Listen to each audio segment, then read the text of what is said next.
Fala, meu povo! Estamos entrando ao vivo aqui no Gabarita Gel Militar em mais uma aula mega importante para sua preparação.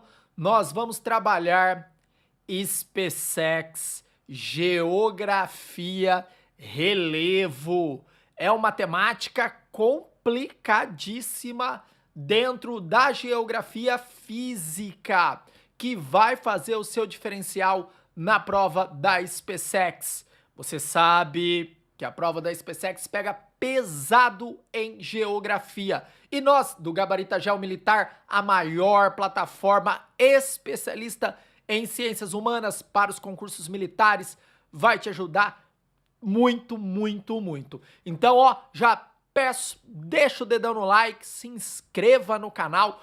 Vamos transformar esse canal no maior canal focado para humanidades nos concursos públicos. Bora para a questão? É Gabarita Gel Militar. A primeira questão, ela vai falar de geologia. Guarda isso, Gabarita Gel. Temática aí importantíssima. Tá, Jean? Quando eu falo geologia, eu vou falar dos agentes, vamos anotar, quem é Gabarita Gel, anota. Agentes internos. Presta atenção. Tá, quando eu falo geomorfologia, eu falo agentes externos. Isso aqui já é o início, é importantíssimo para entender a temática. Externos. Eu posso falar que esses caras aqui da geologia também são os agentes endógenos. E esses caras aqui são os agentes exógenos. Tudo bem até aí? Tranquilo? Tá, Jean, me traz exemplos aí de agentes endógenos. Por exemplo, eu tenho o núcleo, o manto e a crosta. Essa crosta, ela é dividida em placas. E essas placas, elas fazem movimentos. Movimento convergente, movimento divergente e movimento de cisalhamento.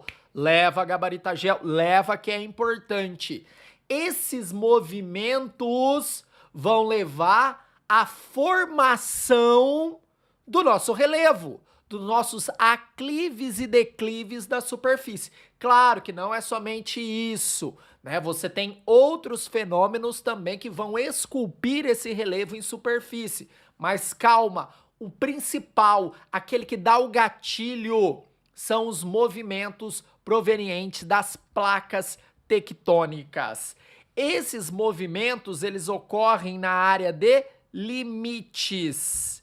O que é o limite, Jean, de placa? É onde ocorre o choque, se for um movimento convergente. Então, aqui nós temos duas placas, ó. Essa placa, a sul-americana. Jean, quem é essa placa sul-americana? Quem está sobre ela? Nós, o Brasil. O Brasil está no meio da placa sul-americana. E aqui eu tenho a placa Nazca. Guarda isso, Gabarita Gel. A placa sul-americana, ela é uma placa mista. Ela é tanto uma placa continental como uma placa oceânica. Claro, grande parte dela é continental. Já a placa Nazca é uma placa oceânica. Desse choque entre a placa Nazca com a placa sul-americana, o que vai acontecer? Vai surgir aqui um dobramento. Um dobramento, guarda isso que isso aqui é importantíssimo, um dobramento moderno. Tá, Jean, me dá o nome, me dá o nome. Sim, aqui vai ter a formação dos Andes. O Himalaia, você vai ter uma outro tipo de fenômeno. É convergente? É, mas não é parecido como esse. Tá, por que, Jean? Me explica. Sim, vem cá, presta atenção, é Gabarita Gel Militar. O que acontece aqui, ó? A placa Nazca, por ser mais densa, ela afunda, ó, didaticamente, afunda. Aí o que acontece? Essa parte aqui, que é sólida, vai passar a ser líquida. Por quê? Aqui embaixo nós temos lava, é o magma. Essa área aqui tem um nome, zona de Benioff. Guarda isso, que isso aqui é teu diferencial, por isso que você tá aqui no Gabaritagel Militar, ó. É a zona de Benioff. E aqui, desse choque, você vai ter diversos fenômenos geológicos, fenômenos que eu posso classificar como sísmicos. Por quê, Jean? Isso mesmo, você tem terremoto nesses limites de placa. E você também tem aqui, ó, o vulcanismo.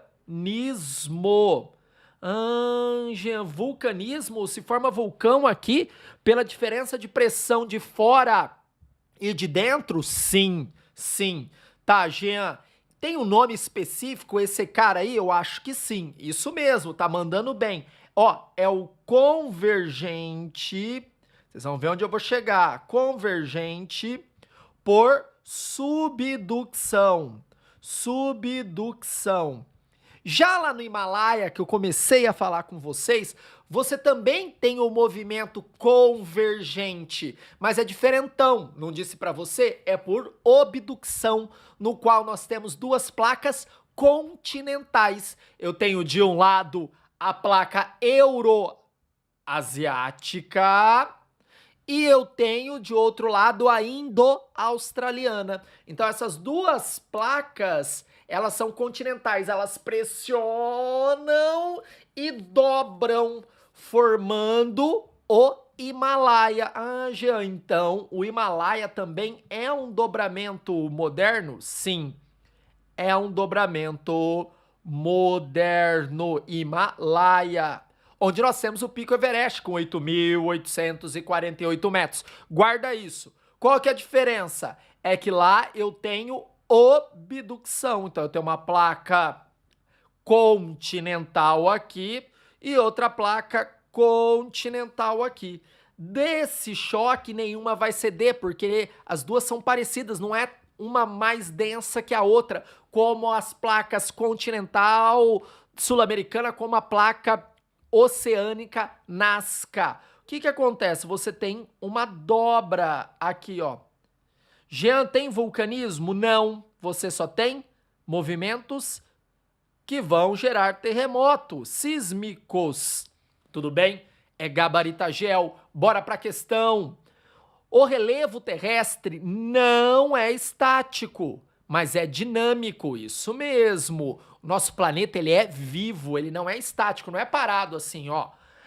As constantes transformações que ocorrem na crosta, que ela é dividida em placas, são provocadas por forças, olha aqui que eu tinha falado para vocês, endógenas e exógenas, isso mesmo. Você tem os agentes exógenos que vão transformar esse relevo, que atuam sobre o modelado terrestre. Top é Gabaritagel Militar. Sobre a ação dos agentes internos e externos do relevo, podemos afirmar que, dá uma olhadinha na resposta, as cadeias orogênicas, nós estamos falando aqui do movimento de orogênese, não é epirogênese, e sim orogênese, guarda isso, ó, não é epirogênese, e sim orogênese, resultam de movimentos tectônicos de curta duração geológica. Esses movimentos, eles são lentos, tá, pessoal? Não é um movimento assim, ó, pum, e já... Não, é tudo no tempo geológico. Quando eu falo tempo geológico, estou falando milhões de anos. Não é o tempo do homem, que eu falo nem uma centena de anos. Que, exercendo pressão em sentido horizontal na crosta, aqui ó, que eu tinha falado para vocês, originam grandes cordilheiras, como a dos Andes Resposta alternativa A. É gabaritagel militar. Ó, curtiu? Você viu que eu trabalhei a questão, né? Ampliei as possibilidades, porque ela pode aparecer na prova da SpaceX de uma forma diferentona. Curtiu? Desce o dedão no like, se inscreva no canal, ajude esse projeto que já é lindo nos vestibulares. Nós somos a maior plataforma de humanas para vestibulares. Agora a gente aterriza nos concursos militares com tudo, com um canal próprio. Bora lá! Questão número 2. Aqui nós estamos falando de domínios morfoclimáticos brasileiros. Primeiro ponto, quem vai classificar o nosso relevo em domínio morfoclimático, gabaritagel? Ó, vamos escrever aqui, ó, domínios vamos também anotar, morfoclimáticos. Quando eu falo morfoclimáticos, olha que ponto importante para a gente já começar a trabalhar, ó. Eu estou falando que o clima modela a forma do relevo. Ah, Jean, então nós temos uma associação aqui entre clima e relevo? Perfeito, perfeito. Porque esse clima, ele vai transformar o relevo. Ele está ali atuando em cima da modelagem desse relevo. Esse relevo, ele é constantemente transformado pelas ações climáticas, que eu chamo de exógenos. Aí eu posso falar da chuva, eu posso falar do vento, da neve e também do rio, que ajuda a esculpir esse relevo eólico, pluvial, fluvial e nival. Bora lá, vamos para as questões, que é no pancadão da emoção. Ah, esqueci. Quem vai classificar esse relevo morfoclimático no Brasil? Ele, o Aziz Absaber, um dos maiores geógrafos físicos do Brasil. Cara de SpaceX, você analisa se tá certo, se tá errado e vai para as questões. As afirmativas acima referem-se respectivamente aos domínios morfoclimáticos. Então, essa é diferente. Essa você vai pegar os quesitos e vai pontuar qual domínio morfoclimático ela representa. Então aqui você tem as características desse relevo morfoclimático e aí você vem na sequência. Essas questões da SpaceX, pessoal, tem que tomar muito cuidado. Por isso que a prova da SpaceX é uma prova difícil, porque tua cabeça tá cheia, você já fez um monte de questões, aí você cai numa questão dessa que tem detalhes, e você tem que prestar muita atenção para não errar. Bora lá. 1. Possui uma formação vegetal muito densa, então mata densa, com grande biodiversidade. Ó, já te deu o gatilho aqui, mas calma. Pode ser a Mata Atlântica, pode ser a Amazônia. E ó, presta atenção, muita gente erra, mas a Caatinga também tem uma vegetação densa, mas é uma densidade diferente das galhaças, né? E outra, a Caatinga, como ela é bem heterogênea, próximo ao meio norte, você já tem uma Caatinga rica, uma Caatinga arbustiva. Então, pode ser também. E a Caatinga é rica em biodiversidade. Possui o maior número de espécies ameaçadas do Brasil. Devido, dentre outros, à exploração de madeira, às monoculturas de exportação e à expansão urbana, devido ao intenso desmatamento, olha aqui, gabaritagel, das suas encostas. São intensos os processos erosivos e frequentes deslizamentos de terra nesse domínio morfoclimático. Ó, quando eu falo de domínio morfoclimático, Aziz Absaber classificou uma região do Brasil, região litorânea, como mares de morros. Onde fica essa região dos mares de morros, Jean? Fica na Serra do Mar, por exemplo. Serra do Mar. Na Serra da Mantiqueira. Na Serra das Araras. Mas são as duas maiores serras. Aziz Absaber subiu, olhou e falou: aqui tem um mar de morro. Essa região aqui, ela se localiza principalmente, não somente, no Sudeste, onde nós temos o maior percentual de ocupação e, consequentemente, urbanização. E essa região aqui teve destaque algumas atividades agrícolas, como o café. Lembro você que o café foi produzido na região do Vale do Paraíba, lá no início do solo terra roxa, e ocupou as encostas da Serra da Mantiqueira, principalmente, desmatando para se plantar café.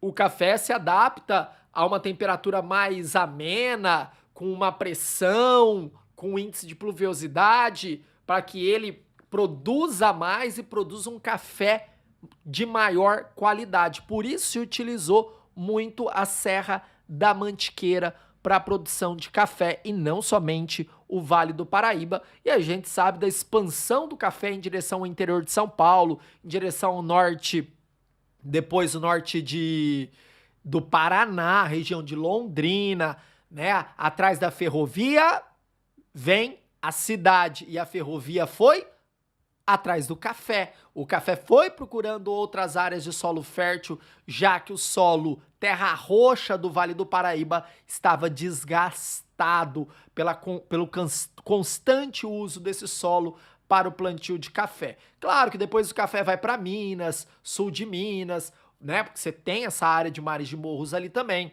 Vai para o Espírito Santo, vai se expandindo para outras regiões do Brasil. E quando nós falamos de urbanização do Sudeste, nós estamos falando de cidades que se espraiaram em direção às periferias. E quando se espraiam em direção das periferias, encontram essas serras. Aí, as pessoas que não têm condição de morar nas melhores áreas ocupam as vertentes dessas serras. Ocupando essas vertentes, você tem o processo natural no Brasil de clima tropical, que é a chuva concentrada no verão. Chove, chove, chove, satura o solo e escorrega e desliza a terra. Isso é natural, deslizamento de terra é natural. Qual é o problema? As pessoas morarem em área de encosta. Mas essas pessoas vão morar lá porque elas querem? Não, porque elas são obrigadas, porque as melhores áreas da cidade estão ocupadas pelos mais ricos. Os pobres são excluídos, os pobres são varridos para as piores áreas da cidade. Isso tá certo e isso é mares de morros. A gente já sabe a resposta. É C, mas vamos analisar as outras. Nas bordas desse domínio, caracterizado por relevo de planícies, depressões e baixos planaltos, localiza-se a maior parte do chamado, olha aqui, já ficou fácil, Arco do Desmatamento. Uma área cujas atividades econômicas ligadas à extração de madeira e à abertura de novas áreas para agricultura e pecuária vem acarretando intenso processo de queimada, desflorestamento e intensificação dos processos erosivos. Falou Arco do Desmatamento? Nós estamos falando do domínio morfoclimático da Amazônia. Ah, Jean, mas só um porém. Ali no 1 tá falando de mata densa, de grande biodiversidade. Porque aqui nos mares de morros, pessoal, nós temos ela. A mata atlântica. Mas como eu falei para vocês, nós estamos falando de domínio morfoclimático e não de bioma, não de vegetação. Tudo bem? Nós estamos falando de uma união entre relevo, clima, que resulta sim numa vegetação por conta das características do relevo, do clima, consequentemente do solo. Olha 3. Esse domínio tem sofrido o maior dos impactos ambientais no contexto brasileiro, com a expansão da monocultura canavieira e da soja. Já ficou fácil. Falou soja, falou cerrado. Embora tenha sido declarado como um dos principais hotspots brasileiros, 57% da sua área original já estão desmatados e o ritmo do desmatamento de sua vegetação não diminui. Até 2030, essa formação poderá ter desaparecido. Quando a gente fala hotspot, nós estamos falando de uma área com grande biodiversidade, mas uma área muito impactada, tá? Então você teve grande impacto ali, né? Degradação, presença do homem, modificando o meio, mas a biodiversidade persiste. Aí eu chamo de um hotspot. E a cana desmatou o cerrado, principalmente em São Paulo, e a soja na região centro-oeste. Alternativa C é gabarita gel militar. Já se inscreva no canal, já deixa o dedão no like e compartilha aí nos grupos. Fala, é um grupo novo, é um canal novo, melhor para sua preparação para os vestibulares. Mais uma questão também de relevo. E temática boa, que sempre aparece na prova e vai ser o seu diferencial. O relevo é resultado da atuação de forças de origem interna e externa. Aquilo que eu já tinha falado para vocês, as quais determinam as reentrâncias e as saliências da crosta terrestre. Sobre esse assunto, podemos afirmar que percebeu que é uma questão muito parecida com a questão anterior? Então, se você tiver uma visão básica de relevo, que são os agentes sim, internos, agentes externos, que vai resultar em reentrâncias e saliências do relevo, cara, fica fácil, você vai mitar na prova da SpaceX. Bora lá, vamos analisar. Agora é aquela questão raiz da SpaceX, no qual você tem que ver qual tá certo, qual tá errada e marcar. Essa daqui é tensa, a galera sempre erra porque a cabeça tá a mil. Mas você é gabarita gel militar, vai mitar.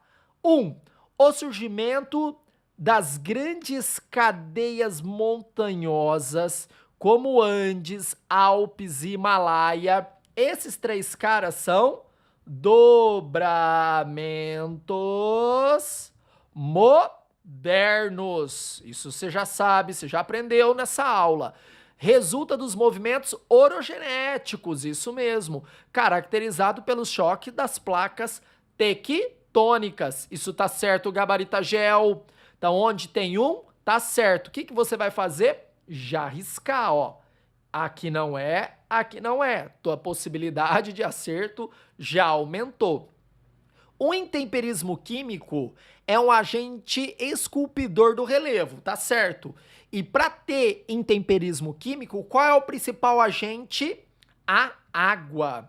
A água que vai modificar os minerais presentes na rocha, vai diluir, vai carregar esses minerais. Esse cara sou eu, água. Tá ligado diretamente ao intemperismo químico. Bora lá. Do relevo, muito característico de regiões desérticas. Em virtude da intensa variação de temperatura nessas áreas, eu estou falando do intemperismo físico. Dilata e retrai, dilata e retrai, tá? Não é químico, e sim físico. Está errado. Bora lá, é gabarita gel. O que eu já corto aqui? Ficou fácil, né, gabarita gel? Ficou fácil, mas bora lá, vamos analisar 3.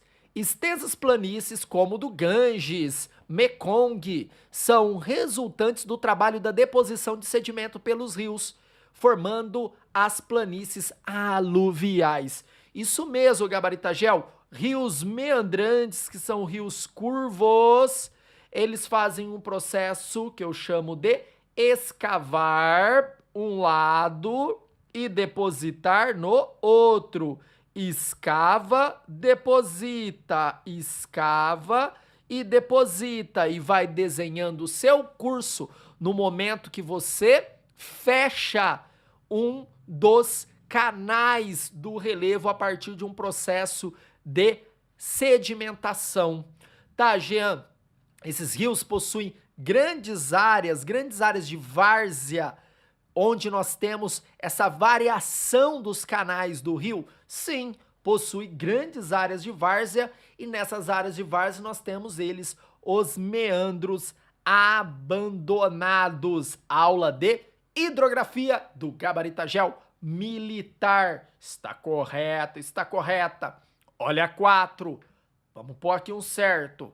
Os planaltos brasileiros caracterizam como relevos residuais, pois permaneceram mais altos do que o relevo circundante, que apresentam estrutura rochosa mais resistente ao trabalho erosivo. E aí, Gabaritagel, tá certo ou tá errado? Tá certo, é perfeito a resposta. Dá uma olhadinha na 5, que é mais tranquila. Daria para fazer por eliminação essa questão, ó. Por situar-se em área de estabilidade tectônica, tá certo. O Brasil não, olha aqui, possui formas de relevo resultante do ação de vulcanismo. É isso mesmo, Jean. No Brasil não tem vulcão, não. Para. Não tem vulcão, não. Então, isso aqui tá certo. E aí? E aí? O que você me faz? Gente, o Brasil teve vulcão, porque lá no passado geológico, o continente sul-americano onde se encontra o Brasil estava grudado com a África, a partir do movimento que foi estudado e provado por Alfred Wegener, que é a deriva continental, e foi provada pela tectônica de placas. Você teve essa separação, você teve esse movimento. Então aqui no... Imagina como foi, né, um cataclisma geológico essa separação. Então você teve todo um grande derramamento de lava vulcânica no território brasileiro, gigantesco no pré-cambriano. A região das Cuestas, em São Paulo, um grande derramamento de lava vulcânica que sumiu com o grande deserto Botucatu. Só para você ter uma ideia, Poços de Caldas tem indícios que é um grande vulcão. Então nós temos relevo resultante de ação de vulcanismo. Está errada a 5. Alternativa B é Gabaritagel militar. Já desce o dedão no like, se inscreva no canal, ajude esse canal a se tornar um canal monstro, um canal monstro, monstro, monstro. Tamo junto, pessoal. Valeu o apoio. É Gabaritagel militar. Abraços.